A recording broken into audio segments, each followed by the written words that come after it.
freaking bullshit. Alright, I see it's recording, so I'll count us down. 3, 2, 1, and go.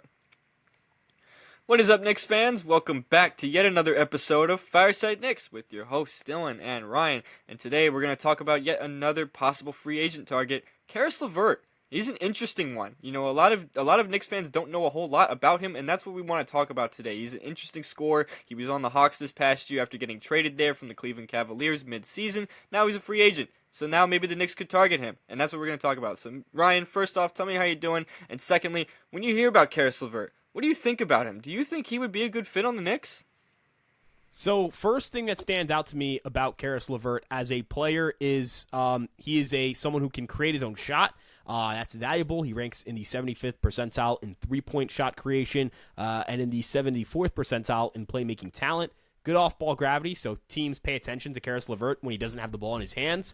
A solid three-point shooter. He is someone who isn't also a complete butcher defensively. So, for a guard, you always have to adjust for guards. Like, how good is a guard defensively? They're usually not great. Like, that's just the reality of being small.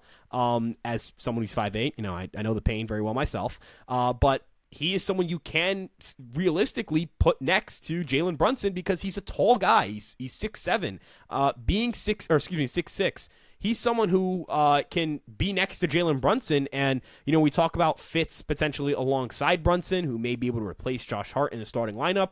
Caris LeVert stands out to me as kind of a really good target for that because you're going to get some better spacing. He's not a knockdown three-point shooter. This isn't like, he shoots, he's hitting every single shot. But I do think he's a better three-point shooter, and I also think that teams respect his three-point shooting more than Josh Hart's. Teams fear Caris LeVert's perimeter presence a little bit more. And again, with the size advantage, it's just something that, it's really hard for him to be a bad defender alongside Brunson because he's just tall. He's a tall guard, and you're going to be playing him at the guard spot. He's also in the 76th percentile in perimeter defense. So, Dylan, when we talk about a guy who fits really well in the starting five, Caris LeVert, good ball handler, can create his own shot, can take the ball up the court if you need be, and can play well off ball, and is a solid defender. I think he checks off all my boxes for a potential two guard to start along Brunson. Yeah, no, he's one of those guys that you feel like can give you a little bit of everything. He's not like a premier defender, but the size is still an advantage. As you said, 6'6".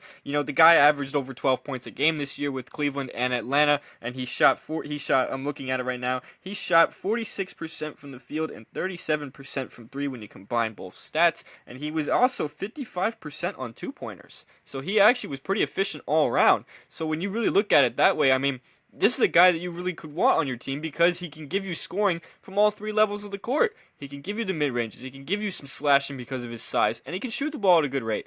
One of the things that the Knicks really lacked last year was spacing and shooting. That was one of the things they were lacking. Caris LeVert can provide some of that. And in addition to that, too, Caris LeVert is someone who we have seen have explosive games before. Obviously, we're not expecting the guy to be averaging 30 points. I would never put that expectation on Caris LeVert. But, we've seen him we've seen him put up games where he's had, 30-plus points, 40-plus points even. He's had some very good games throughout his career, especially earlier in his career when he was with the Brooklyn Nets and he was one of their top scoring options. He was very solid for them. He was very good for them. So when you look at it that way, and you can see what his fit could be like on the Knicks, obviously it would be in a much more reduced role than it was like in Brooklyn. It would probably look a little bit more like what his role was like in Cleveland, where he was coming off the bench. But I think it would be impactful for the Knicks because they need scoring and they need size. You know what I mean? Now, the one thing that concerns me and has me a little alarmed, how much is he going to cost in free agency? You know what I mean? I don't think he will cost an insane amount just because he's pretty limited defensively and he's kind of just been known to be just a scorer and nothing much else. He's not an exceptional playmaker or an exceptional rebounder. He's mostly just a scorer.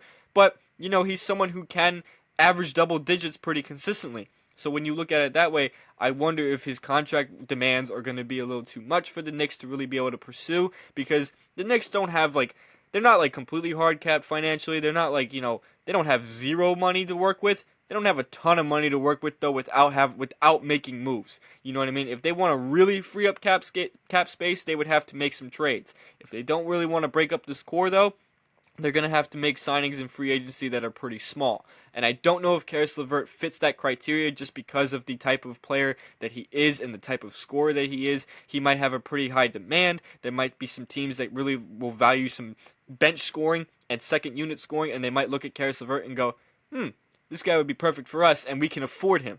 Now, for the Knicks, I think he'd be perfect in the second unit. I do. I think he'd be someone that can really fit in that second unit and provide some scoring next to Deuce McBride.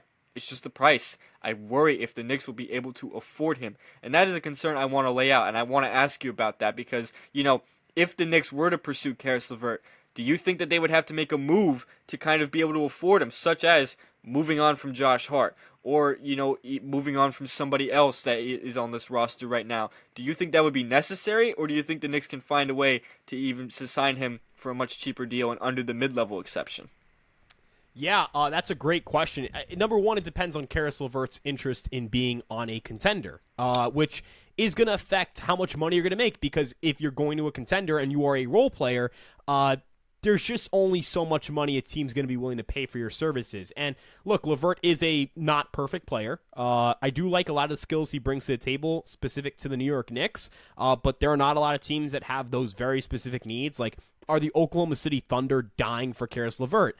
I don't think so. Casey Wallace and Alex Caruso are fine two guards, and really, not fine. They're good at their jobs. Alex Caruso specifically is remarkable at his job. But like, you look at some of the contenders in the league, and not everyone is going to need Karis LeVert, but not everyone's going to need Karis LeVert at a high price point, but at a cheap price point, a lot of contenders would love to snatch him up in the free agent market. Now, if LeVert's interests are simply in making as much money as possible, which is his right, and I will not criticize him for, then the Knicks are not going to be a team that ends up getting him, in my opinion, because then you could go to, you could go stay in Atlanta. You could go to another team that, like Atlanta, isn't really contending, take a bunch of shots, score a bunch of points, bring up your volume stats, and perhaps make more money elsewhere at the end of the year. But if you're Karis LeVert and you are interested in being a contender, I do think the Knicks would appeal to him. I think the biggest thing that the Knicks can provide him is some form of sustainability. If he is a part of the starting five, if the Knicks identify him as someone that is a productive starting five member, his tenure in New York could last beyond a year. His tenure in New York could last multiple years, and that may be valuable. If he's also part of the New York Knicks starting five and plays well in a contender and is very productive, he may make himself a very, very nice sum of money. That is another thing that will benefit someone like Karis LeVert. Look at the money Emmanuel Quickley is making. Look at the money, I know RJ Barrett signed that deal with the Knicks, but there's a reason why Toronto was still willing to take on that contract.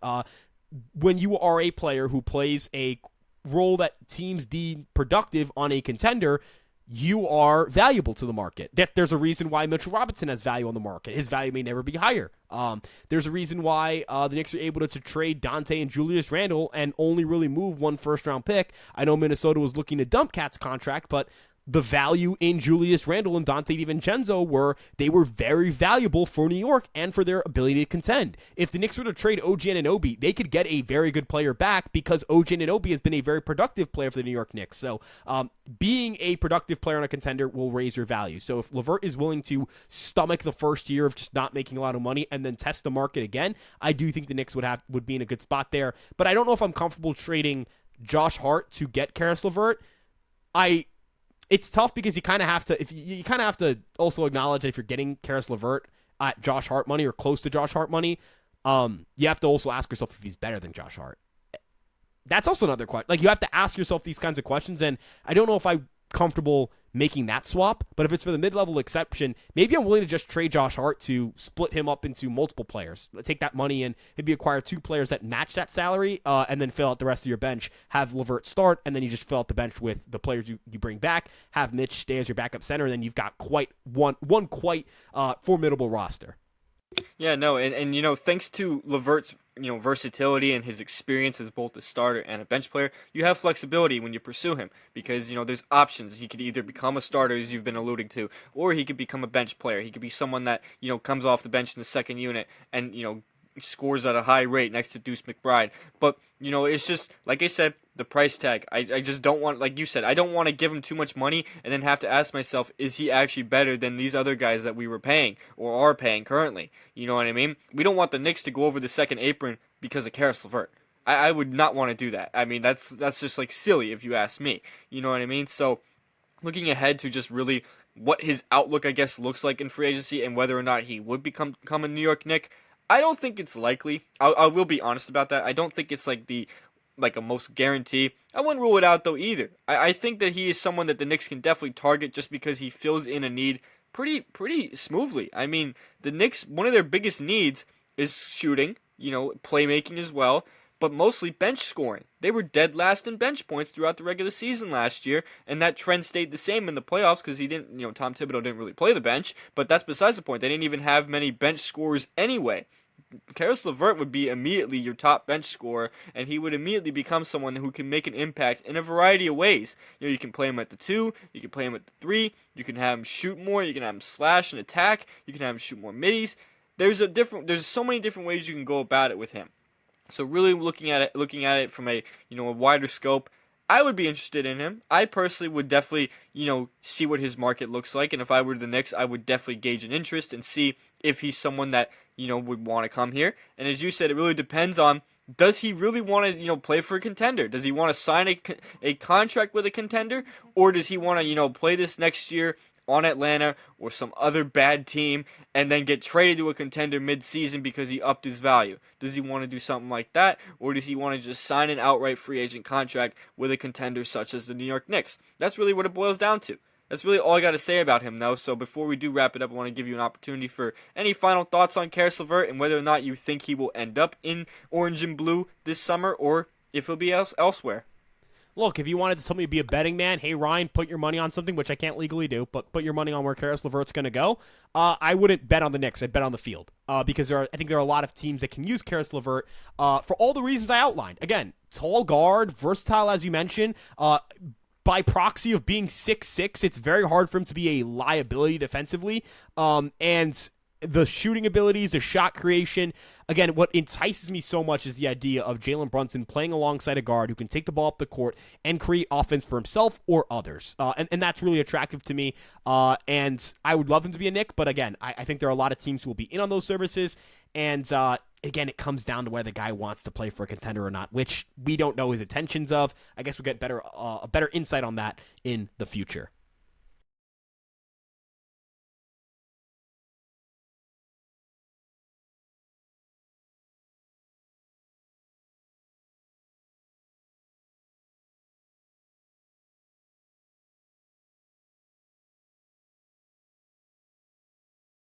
Yo, what's up?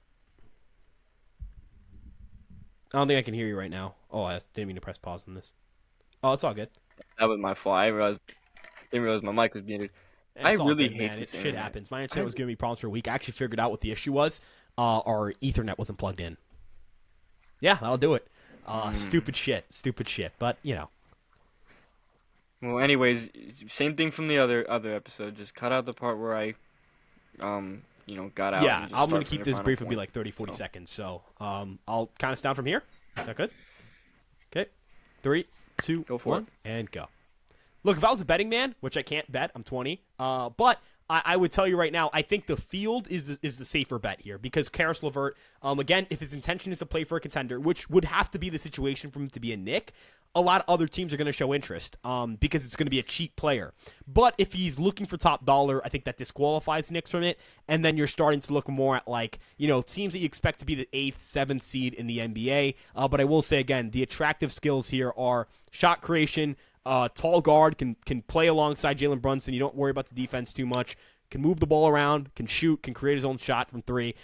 It's the right kind of player to put next to Jalen Brunson because it takes some of the scoring load off of him, and it just gives you that much of a more dynamic offense. Defensively, too, Dylan, a lot of size for the New York Knicks. The shortest guy on the court is Jalen Brunson. The only guy who lacks size is Jalen Brunson, and he's your best player. So I think that he'd be a great fit, but going to bet on the field here over the Knicks in terms of who's getting Caris LeVert. Yeah, no, I agree. I don't think the Knicks are likely to even get Caris LeVert. I think you'd be better off looking at the other teams who would be interested in him. I could see even a team like, say, Philadelphia or someone looking at him as well. There are teams that could be on the verge of contending that need to enhance their depth, and they would go after Caris LeVert. The Knicks are one of those teams that need to enhance their depth, but the situation that they are in puts them at risk for really being able to realistically pursue Karis LeVert. Now, I think he'd be a good fit. I just don't know if it's realistic enough to be able to actually get him in free agency. But that's really all I gotta say about it. I do think this is a good place to finally wrap the episode up. Let us know what you think about Karis LeVert in the comment section below. We would love to hear what you guys think about him. He's an interesting player, so we would love to hear about it. You can follow us on all of our social media platforms. We're on TikTok, Twitter, Instagram, Facebook, and of course this YouTube page that you just watched the video on. You can listen to the audio version of this episode on Apple Podcasts and Spotify. Make sure you give us a 5-star rating on those. You can also follow me and Ryan's personal Twitter accounts. They're right there above our heads. And we'll see you guys in the next episode of Fireside Knicks. Peace out, and let's go Knicks.